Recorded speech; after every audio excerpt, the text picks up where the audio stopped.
Hello, my friends. Welcome back. Yes, we're using the old StreamYard again, but I'll fill you in on that in one particular second. Before I get started and before I bring Kelly in, and we'll get started straight away on tonight's disquisition, I want to draw your attention to a bill that's being discussed today. I only recently heard about it earlier on today, but particularly for my United Kingdom viewers and those viewing afterwards, and I want to mention this straight off the bat. The bill being proposed and spoken about today in the Houses of Parliament is the Covert Human Intelligence Sources Criminal Conduct Bill. Effectively, it's given carte blanche to the police services and indeed other bodies of the state. Would you believe the food licensing part of the government? Loads of different institutions within the government are getting these, what I think, and I will speak on it again in the morning because I don't want to take up too much of Kelly's time. These are unprecedented powers that the government is giving itself and agent bodies in light of the COVID-19 endemic. Now, we're going to have to start being very careful and being very cryptic in our use of language going forward because many huge, great accounts have been taken. Amazing Polly has been taken down today. Polly, if you're tuning in today, my deepest sympathies. Hopefully, President Trump will sort out the RICO situation, the monopoly of Gulag, and these stations. X22 is gone. Jason Stetter destroying the illusion. Also, another big channel that was taken down. I believe up to about 19 substantial YouTube stations were taken down. So the purge is going straight on up to the election. We are in the middle of crazy times. So please, going forward, just be aware that we will be using cryptic language. And before I forget, let's not forget to give our friends, the Little Farm, a big shout out. We love our enzymes so much. We keep them alive. Wheatgrass and barley grass, mighty shots. One wheatgrass is equivalent to 1 kilogram of your leafy green veg, and barley grass juice is full of antioxidants. Just shake and shoot. And don't forget to enter in your promo code over there for your substantial discount. Okay, without further ado, she's looking very nonplussed. She's been with me for the last 3/4 of an hour. Ladies and gentlemen, I had the most, you'll see it in the morning. I spent the whole day setting up this OBS system, and then I was all ready to rock and roll. And I said, Kelly, let's do this thing. Let's go crazy, you and I. And then Skype kicked in, and then I couldn't get the NDI plug in to work. Regardless, she's here now. Ladies and gentlemen, Kelly Johnson. Kelly, delighted to have you back with us again. Thank you for joining me. Thank you for having me back. It's great to be here. And I want to get a 5x5 from the live chat. Live chat, great to see you. Thank you for joining me. Thank you so very much for joining me. And I see Streambot is in there. All sorts of shenanigans going on, but we're just going to wait for a quick 5x5 from the live chat. Kelly, just to make sure that they can hear us. Sure. Make sure that they can hear us. Perfect. Waiting. 5x5 from Jean Murray and Robbie Sheridan. We're good to go, Kelly. Take us away. What have you got for us this week? Well, okay. So I was wondering, I thought I would share a little bit of information about what the government here in Ireland may be looking at. Certainly the English government is looking at it. And it's a document called Mindspace. And if you put into Google or your search engine, if you put in Mindspace PDF, you can bring it up. And it's a Cabinet Office Institute for Government document in England. And it's all about the influencing. I'm just going to share the screen and you can see. Can you see that? We will do when I bring it up there now, Kelly. Okay. There we go. Okay. So it's called Mindspace. And if you just put in, like I said, Mindspace PDF, it's about influencing behavior through public policy by the government. So I would recommend that everybody go and get this. It's 96 pages long, but quite a bit of the back of that is references. But I've highlighted some of it so that we can start looking at it and you can see why I think you might like to go and look at it. So, okay, so in the forward you can see this document is about influencing people's behavior is nothing new to the government, which has often used tools such as such as legislation, regulation, or taxation to achieve desired policy outcomes. So we know that is a method that governments worldwide have been using to influence us for time immemorial, really. So that's not new. But the other thing is, if you look at the authors, now, this is how I would go about looking at documents when I find them, to see, I just read through them and I highlight things that I want to go back and look at. So for instance, I haven't looked yet because I've only just started looking at this document, but Michael Holsworth, I would like to know what RAND Europe is, and this non-profit public policy research institute. And one of the reasons I'd like to know is because two of the colleagues, authors on this paper, are from Imperial College. Imperial College being where Neil Ferguson, the king of this lockdown computer programming generator, that's where he's from. So it's really interesting that two of the authors are also from that institute. So those are just things you would want to be aware of. So another bit is, the report is grounded in a series of interviews with senior civil servants, academics, and behavior change experts. But the views expressed in the report are those of the authors and Institute for Government. So, you know, we really need to know a little bit more about Institute for Government as well, to see how influential they are. Then you get, in the executive summary, you've got things like, influencing behavior is central to public policy, and government can draw on potentially powerful new set of tools. So these new set of tools, by applying these new tools, can lead to low-cost, low-paying ways of nudging citizens.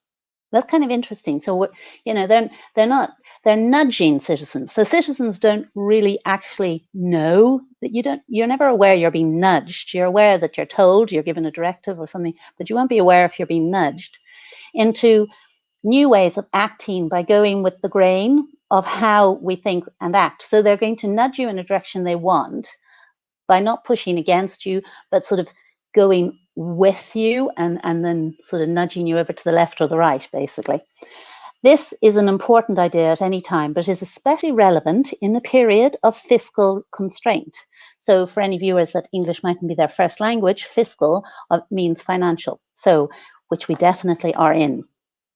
And then you get what the actual way that they're going to look at it, about doing it. It addresses condensing the relevant evidence for the government into a manageable checklist to ensure policymakers take account of the most robust effects on our behavior. So in this policy, they're actually going to set out ABC for the government on how to nudge behavior and how to influence everybody into a way of responding and thinking.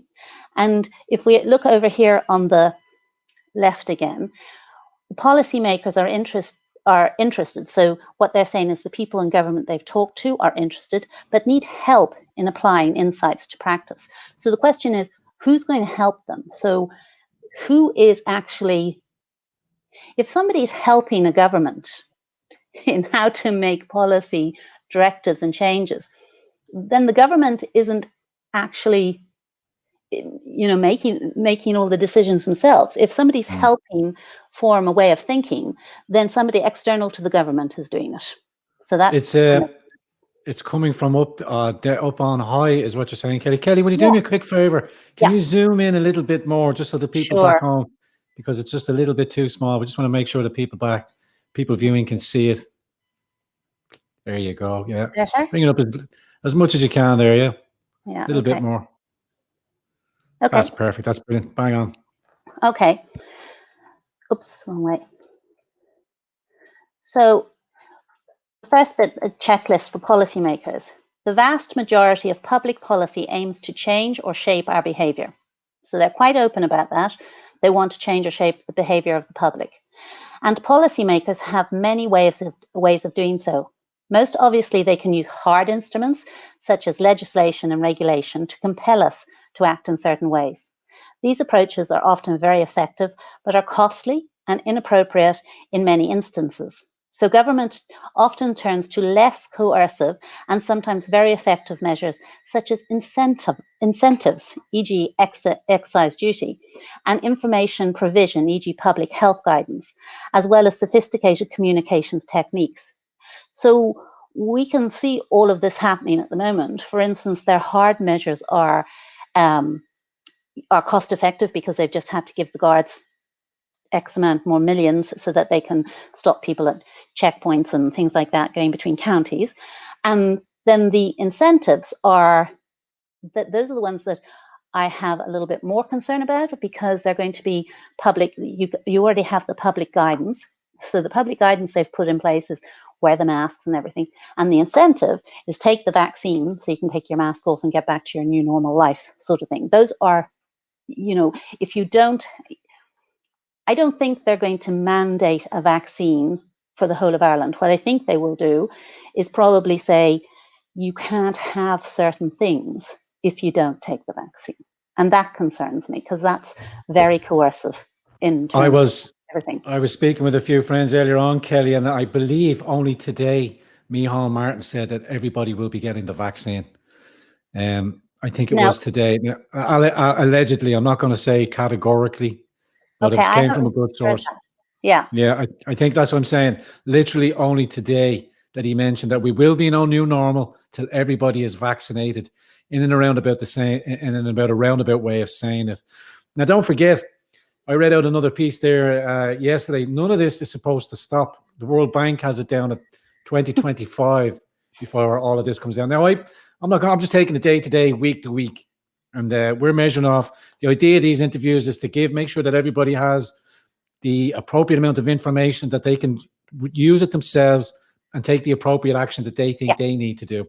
That's exactly what we're doing. That's all we're doing. Not giving you any medical advice. We're not telling you what to do. We're just sharing this information so you can come to your own conclusions and make your own decisions for yourself. Go ahead, Kelly. Sorry. No, that's fine. It's perfectly right. Nothing we give is a medical information, and it's all about giving.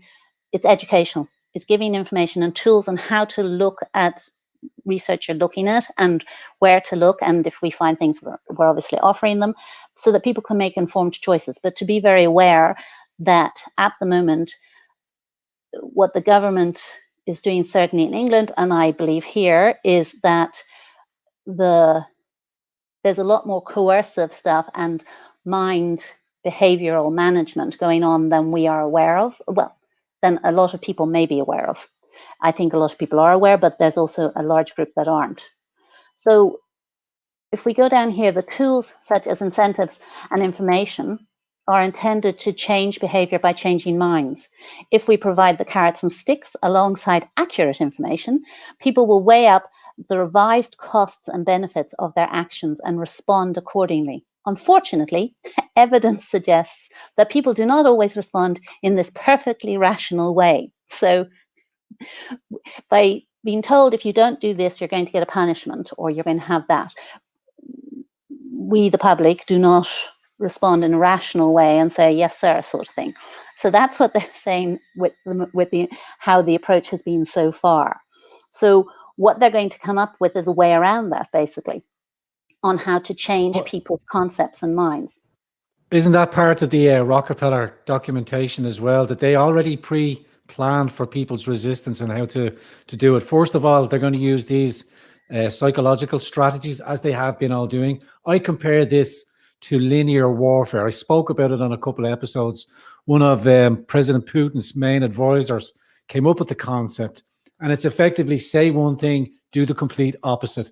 And it's to keep the masses going, well, when they come on the goggle box and they tell us we're going to do X, Y, and Z, and then they go do A, B, and C, and everybody's left scratching their head.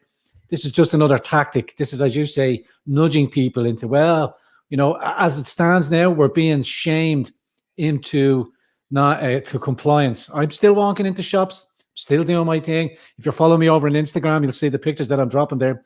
But it is getting very noticeable, more and more of the sheeple. Now, I'm not saying that they're not saying anything for any reason. I think generally Irish people, and I mean Irish people, are very polite and don't want to get into other people's faces.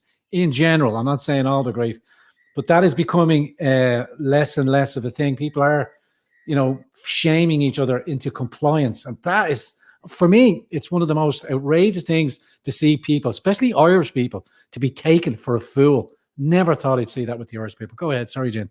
That's okay. That's fine.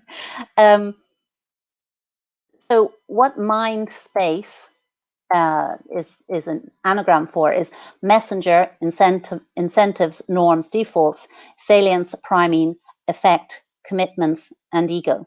So they just break that down. So, messenger, we are heavily influenced by communicates information.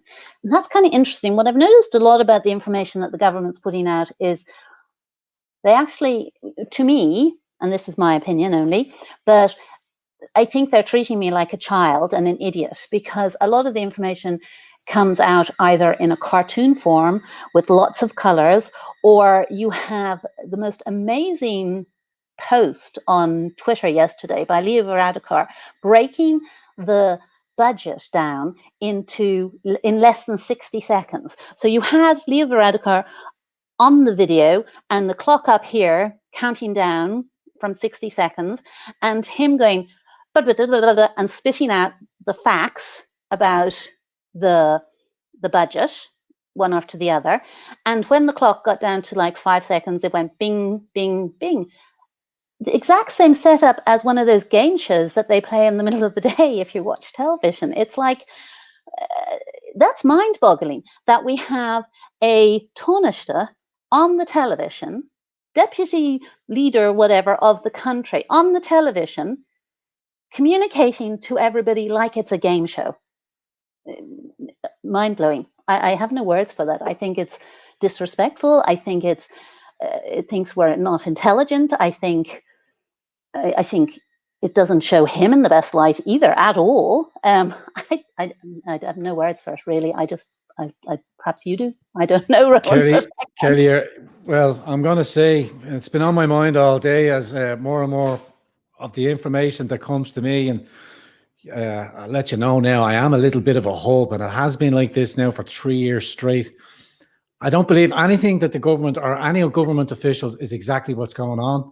I believe what's going on behind the scenes, particularly with that legislation that's coming out in the United Kingdom, I'd say we're only a hop, skip, and a jump from something similar. Now, I will get through it. Hopefully someone over in the United Kingdom will go through it in a lot more detail. But what they're proposing in that bill is essentially to take care of dissenters. Yeah. Or people that will push back against the government. The United Kingdom has just showed its cards there now. This is authoritarian, totalitarian takeover. And I remind you, ladies and gentlemen, to keep the lines of communication over. YouTube is purging all accounts now. If you value this information or you think these streams are worth anything for you now, get into the links down in the description box. Get yourself a Twitch account. Get a DLive account. I'll be streaming on Instagram soon as well. I will do my utmost to keep these broadcasts going for whatever amount of time and possibility that we have left. So I implore you, I beseech you, I importune you, start diverging. We need to get away from Gulag, and we need to keep the lines of communication open at all times. They are essential. But my last little point is, Kelly, is that I think whatever's coming down the road is going to come down the road. And I think it's time now for people to get realistic, is to start making preparations for operating outside of the system. Whether that means, and again, yes, GT, let's just up sticks and let's just leave our houses and go elsewhere. I'm saying you need to get prepared for what is coming down the road and face it. But more so than ever, I think when the inflection point comes of the sheeple's inflection point, I'm not talking about our inflection point. I'm not talking about this whole system going forward. We've already passed that inflection point. That inflection point was the first week of the lockdown. Our paradigm has shifted. Our timelines have shifted. The new normal, old normal, that's all complete. We are at war. I cannot say this time and time again. I'm making my preparations. I'm doing my bit. I'm sure Kelly's doing her bit as well. You need to prepare. And you say, GT, that's very hyperbolic. You're being completely over the top and irrational. I've done mine. I'd rather be prepared and be laughed at than be unprepared and be chased around the country, maybe all around the world. Sorry, Kelly. You might think that's a little bit hyperbolic, Kelly, but I am actually. I've been preparing all my life. I've been training. I've been doing not just for this, but I've been preparing for situations. It's part of military training. Fail to prepare, prepare to fail. So if I I'm a couple of steps ahead. It's because that's why I started up this channel, to start broadcasting, to start ringing bells, to start sending the vibration out. And it has caught. You can see people in the live chat here. Nay, we got demonetized. We're getting deplatformed slowly but surely. If I do get live streaming back, it will be a miracle. But while I've still got the opportunity to upload, I am pushing this out on all channels. And when I am gone, I am gone. Then it's up to you to do what you need to do. Do you think that's a little bit over the top, Kelly, or? I think it's quite a possibility. More than a possibility in most cases. I think people need to go and watch UK column news. Okay, and it's UK column CUL.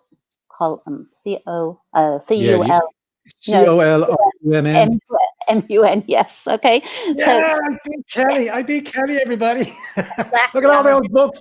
I've just got a swimming pool and a vista there of the sunset, and you're sitting there with all them. For shame, girl. Yeah, but that's just a little bit of dyslexia. That's fine. So UK column news. Go and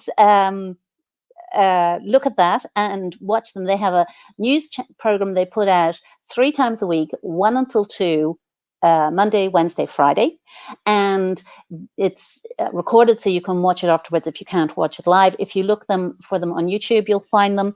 They're really very good, and they're on top of everything. So they would be where I would have heard about Mindspace first, to go and look up that document.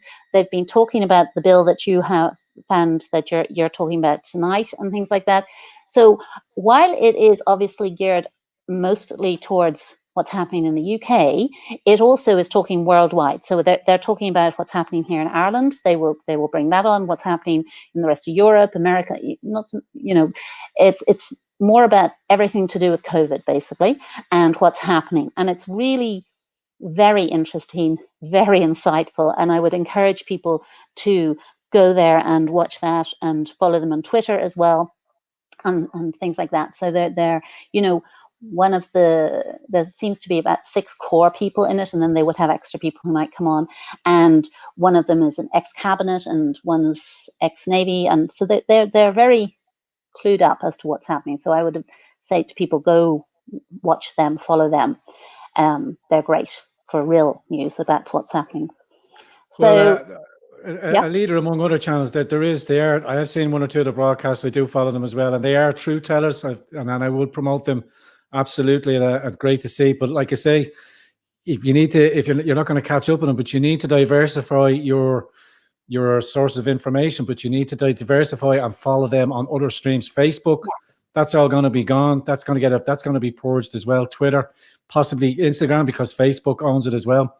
I am imploring, and I think for the future of people that are awake, or for the future of people that are on the verge for looking for fresh information, I cannot recommend Telegram often enough. It is the future. Telegram is where people can express their viewpoints without censorship. Seemingly, as we know, with all technology, nothing is ever secure, nothing is ever private. But going forward, it definitely works. Library, Tomcat also reminds us. I do have a library account. I think there's only so many platforms you can stream at any one time, but I will definitely be doing my best. Kelly, are we finished on that document there as well? No, there's, people can read quite a lot of it for themselves, but there was. Where would we get that? Will you drop a link to that in the chat, or send it to me and I'll stick it in the... I will, but if people just put in Mindspace PDF and search that, they will find this. It will come up. This is more about their nudge may require careful handling. In essence, the public need to give permission and help shape how such tools are used. So what they're looking for is, they're in a roundabout way, they want to put you in a position where you've given permission, and you think you're helping how things are going. So wear your mask to protect others is a really good example. Everybody thinks they're being so helpful and they're protecting others, and they cannot hear that the masks cannot stop the virus. It's the holes in it are just too big, and it doesn't matter if the virus is attached to droplets, because it's not going to be attached to droplets when everybody is breathing out and in. It's only going to be attached to droplets if people are sneezing or maybe coughing. So it's coming in and out all the other times without droplets. And even if it is attached to a droplet, it doesn't stay on the droplet. droplet dries up, and then it can just go out through the mask. So, but the way they've given the words, it's how they've put it in. They've put the words in so that people think they're doing a really good job and saving other people. And then they're asking. So you have people who are actually saying, lock up the people who aren't wearing the masks, do something about it. They're calling for the government to do it because they've been fed information. They think they're doing the great thing and saving grandma and everything, and all of us who are not wearing them because they actually are not effective and have never been proved to be effective, and the government has not shown us any documentation to back up anything that they've done whatsoever in this whole scenario. It's just all a belief system that we're being asked to believe them. They can't hear that. So because it's been led, and I believe by something like this, people have been nudged into a direction, and they've been set on a path, basically. So,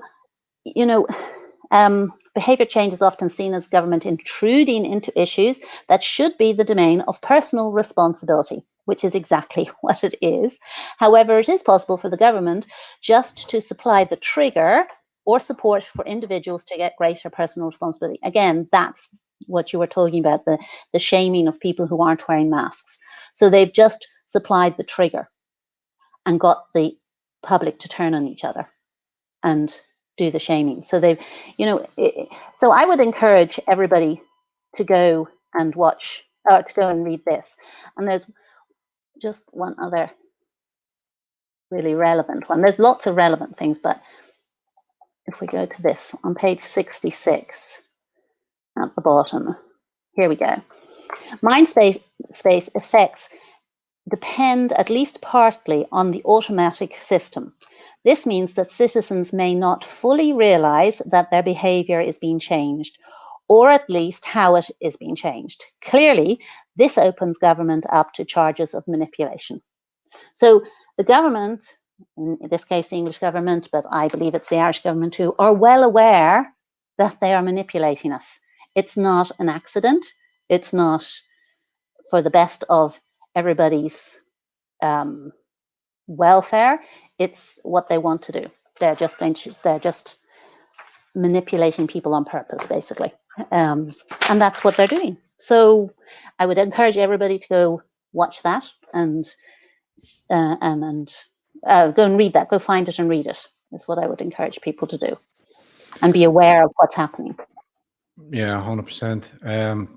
Hopefully, well, like that, and the grander, bigger scale of scheme of things, pretty much everything is out of our control till we get enough people to eventually realize. And I think it's going to take something really drastic, and it's probably something serious for a great number of people. Like we're already seeing, Kelly, I've seen reports there today of young families being out on the streets over the weekend, having only recently been evicted from their houses. I think we're going to see a huge tranche of evictions going forward. I read a tweet yesterday. I can't remember who put it out, but basically he went running somewhere in Dublin and he passed a homeless guy in a wheelchair.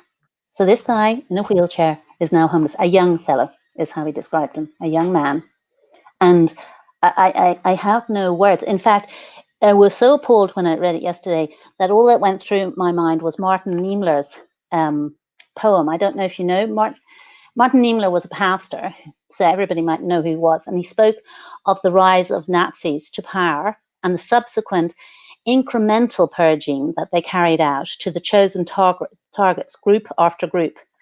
And he wrote a post-war confessional prose. And it was first they came for. And basically all I could think of yesterday was this poem. And for me, it was like, first they came for the elderly, and I did not speak out because I was not elderly. Then they came for the non-essential workers, and I did not speak out because I was not a non-essential worker. Then they came for the children, and I did not speak out because I was not a child. Then they came for the disabled, and I did not speak out because I was not disabled. Then they came for me, and there was no one left to speak for me. And I think we're seeing it. I mean, there's Sharav,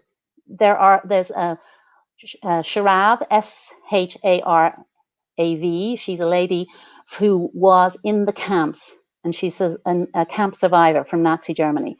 And she is saying this is exactly what we saw going into the Holocaust era. She said, what we're seeing now is what we saw then. And, you know,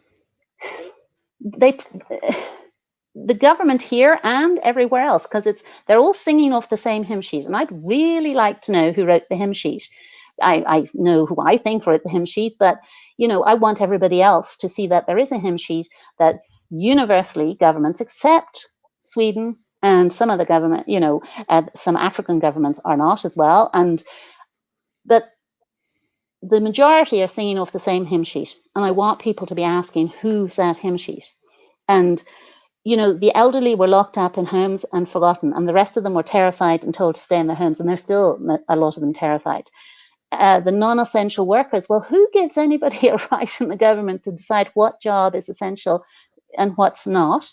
And and to deny them a right to feed their families, pay their mortgage, and stay in their house, because the government's jobs are all safe and their salary, then they're not at And the risk public of sector. losing their salary.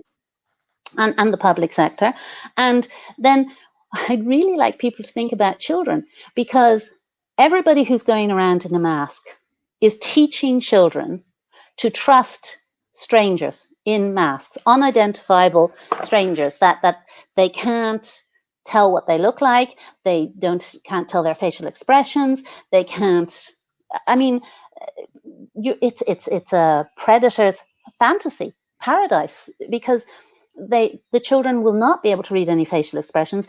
They think about the amount of time somebody says hello to you in a shop with a mask on, and you're going, you know, it takes you a little while to recognize who that is. So we're teaching children to trust masked up individuals. That's madness. That's just crazy. We're teaching them to be afraid of hugging, to be afraid of, you know, singing and things like that. That's just really sad, and people need to speak out about that. And then, like I said, that disabled young man on the street in a wheelchair. I mean, what kind of society are we when we come? There should be nobody on the homes, obviously, but you know, we've really failed if our disabled are on the streets in a wheelchair trying to survive. And you know, I just, yeah, it's. And in the meantime, the Taoiseach is doing game show presentations. And this is liberal Ireland. This is multiculturalism. This is what we have supposedly voted for. I want to touch in quickly. I brought it up on the screen there. Sean Patrick O'Coin. Thank you for your comment, Sean. Sean asked, "How can we fight back? How can we fight back?" Okay. Well, at this stage, if you'd allow me, Kelly, I'd like to just posit mine first, and you may, of course, simply jump in straight after the fact. Sure I would say first and foremost, the very act of not wearing a mask is your patriotic duty, is a sign of resistance. By the very fact of you going out and fracturing the relationships, not on purpose, because those that will listen, but those that won't, you cannot save them, you cannot help them. But it is incumbent upon you to speak your truth at this stage. And by what I mean that is that we are still very much part of the polite conversation. This is all polite. This is all subversion through coercion, through medical tyranny to make you not worry about yourself. Nobody wants. The brave don't fear their own safety. They fear for other people's safety. And that's the manipulation tool that they're using to contrive us to pick on those that don't have a face mask or those that aren't in compliance.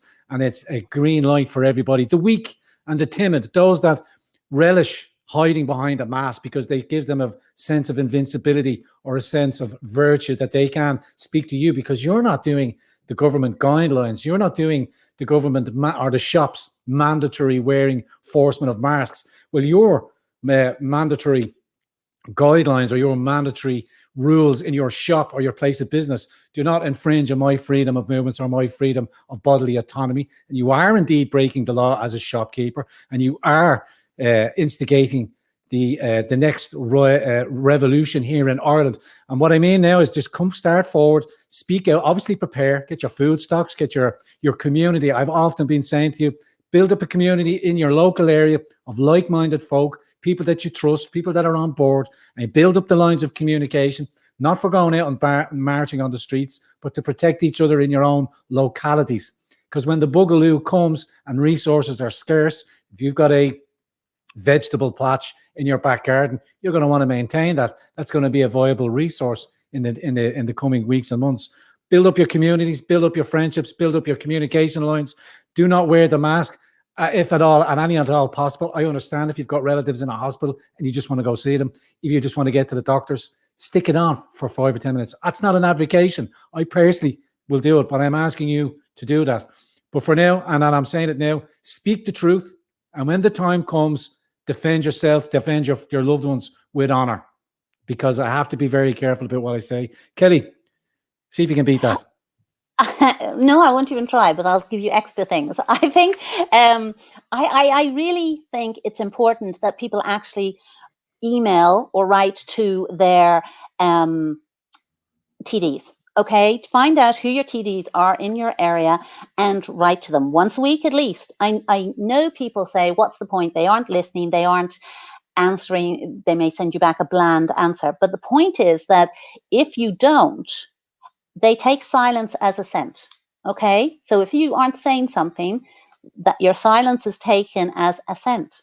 So I would say it doesn't have to be a huge tirade or anything like that. Be respectful is what I would say, and ask them questions.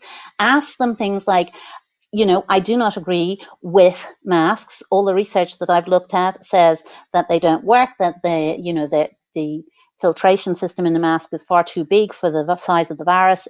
And I'd like to see the government's evidence for basing this wearing of masks. Where is their evidence? Because I can't see it anywhere, and I'd really like to see that. So start asking them that. The lockdown or this circuit breaker, which let's call it a circuit breaker because that's just another manipulation of words. It's a lockdown, okay? Any circuit breakers are lockdowns. But if you're there, ask them what write to them and say, where's the evidence? Because you know what?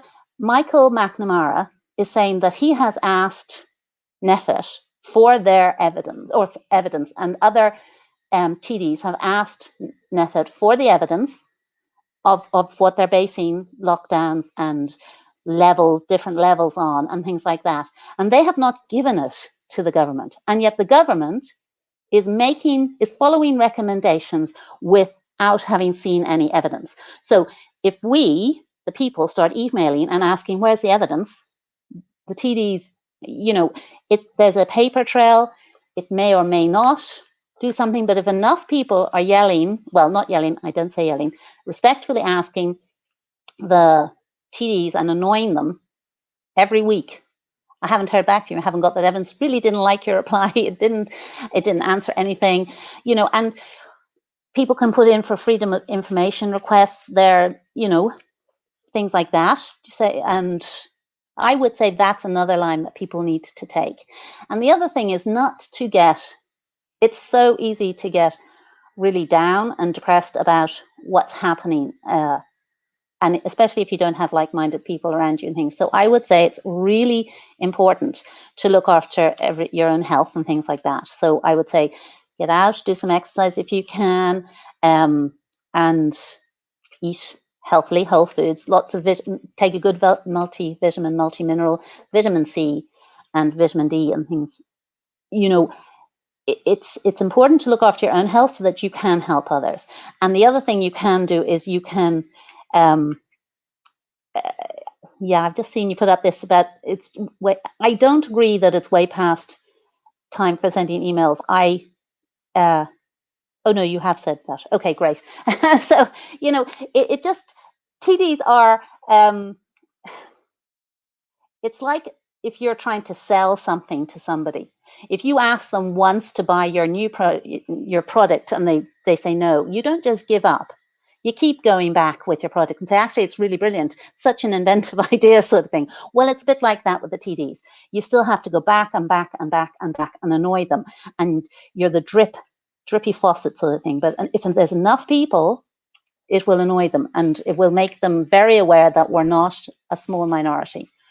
And like I said, try and stay positive, because, there's a lot of good people out there as well. And we just need to find them, like you said, start up information gatherings, like coffee mornings, except, you can do them outside, because you can still have 15 people outside. So go for a walk with people and chat and spread information.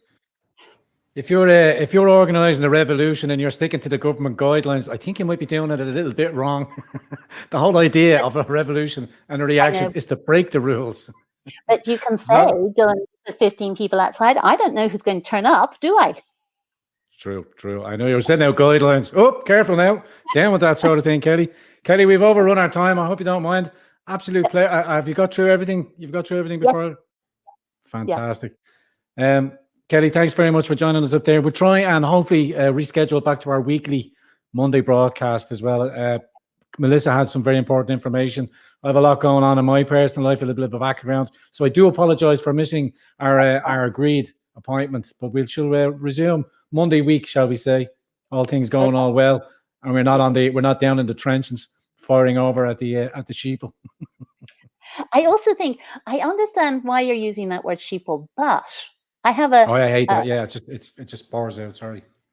No, I know, but I would say to people, try not to use it, because we don't want to speak to an echo chamber. We know what we're speaking about, and we've done the research. We're trying to reach the people who haven't done the research, and the ones who are really crossing over here aren't going to listen to you. But there's many people, I think, who are now saying enough's enough, really don't like what's going on, and I think they're going to be more open to hearing what a different opinion. But it's going to be really hard for people who've got so cross and and you're using words like sheeple.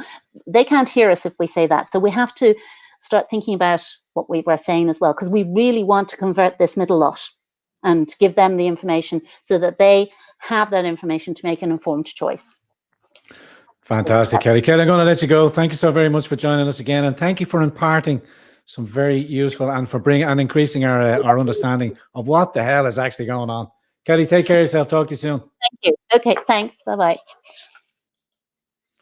Okay, ladies and gents, gentle peeps. I was trying to keep these to a 30-minute broadcast, so for when I re-upload over on YouTube, it kind of keeps people's attention there. Please do join me over on live chat when I do re-upload it, possibly in about 20 to 25 minutes. I'll see you over there as well. And I'm not speaking on Kelly's behalf or on anything else like that, but I am going to try and stress the point going forward, exactly as I described, as what I advised. Get your lines of communication, get your backup supplies on order, grow your own if you can't. I mean, get back to basics, be sufficient, self-sufficient as much as possible. Only rely on those nearest and dearest. The time for protests is becoming... I'm not saying that they're not useful or they're not having an effect, but I think people might be suffering from protest exhaustion or protest fatigue. But I encourage each and everybody to keep doing the protests, and hopefully the people will come. If you build it, they will come, was the analogy. But for myself, when the time comes, men of Ireland, I think you're going to have to understand we need to do what we need to do. And I'm only alluding to these sort of things because nothing is definite. The future, I've always said, the future is in our own hands. We set the tone, as the television tells me it's going to switch off in a few minutes. We set the tone. We set our own destinies. The future's not written in stone. And when enough time comes, or when things get really bad, I think people will come and they will be looking for people, where to assemble, what to do. And when that time comes, we'll be there. We'll be ready. You and I. I'm not saying myself personally. Well, I am saying myself personally. Obviously, I'll be there. And I know a great many of you will also be there, ready to stand up and ready to do what is necessary with honor. I remind you, with honor. It's going to come down to it. People need to start making that decision, and people need to understand that concept. I'm not talking about it directly, but you need to understand that concept, and you need to be prepared to do what you need to be prepared to do. Okay, there, live chat, and all of you joining me over on Twitch, also over on D Live. Thank you very much for your company, and also Periscope and Facebook. We will be heading over to the YouTubers and joining over with the Crazy Gang. Please do come over and say hello to us over there. And also Share these on your platforms. That piece there from Kelly, vital information, vital to understand the one part of the psychological warfare that is being perpetrated on us on a daily basis, and people do not know where to go. People do not understand, and people are just trying to get on with their lives. And it's important for us to remain in honor and to be there with open arms when the people come and look for advice and direction. We are a little bit ahead of the game. We just need to be prepared and get ready to help as much as we can. Going forward, I will be switching over to the OBS. I did enjoy tonight's platform. I will be keeping the StreamYards up, but I'll be reducing the multicast broadcast system. I will be transferring over to OBS because for some reason, I think StreamYards is going to be a little bit compromised. I did hear talk that Facebook were investors as well, so it could be shut down. So with that, maybe it's best to have two sources, but I do have to learn the OBS, and I have understood it. Be prepared, ladies and gentlemen. It's completely different to this format here. What I'm doing it here. I don't know if I can get the comments up from but you will see the comments come in, and you will be able to read them yourself. And if I can highlight them and figure them out, I will do so. Live chat, you've been an absolute legend. Please, as I always remind you to do before I let you go, please don't forget, smash that like button. Really helps with the algorithms to push us forward into people's algorithms as they get there. Subscribe if you're new to the show. We'd be delighted to have you on board. We welcome you in with Nora Hams. We need the numbers to boost the numbers. Please, as I say, share this on your other alternative platforms. And if you could, please leave your thoughts, comments, and witticisms in the comment section down below. We do love to engage with you down there. As I say, and I borrowed this phrase from another learned friend of mine who I avidly watch, and hopefully he won't be one of the stations that's taken down with amongst us. We are demonetized, but we are not demoralized. We now, so here, I more so than ever need your support, as in all things going forward. Please, if you could, please stick some gas in the tank for the Grand Torino by visiting the website, World Wide Web, grandtorino.ie. Links in the description box to other platforms so you can help. Also, please consider using our snail mail, PO Box 131179. Do love to read through your interactions over there. And just as a precursor, we are streaming on Twitch now as well. So the Twitch is streaming, flying or ticker taping across the screen there, but also links in the description box how you can do so there as well. Ladies and gentlemen, absolutely delighted with to have your company this evening. I'm going to head over there now.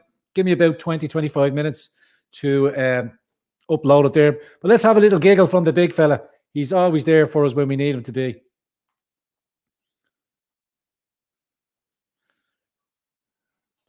God bless you, ladies and gentlemen. See you over there.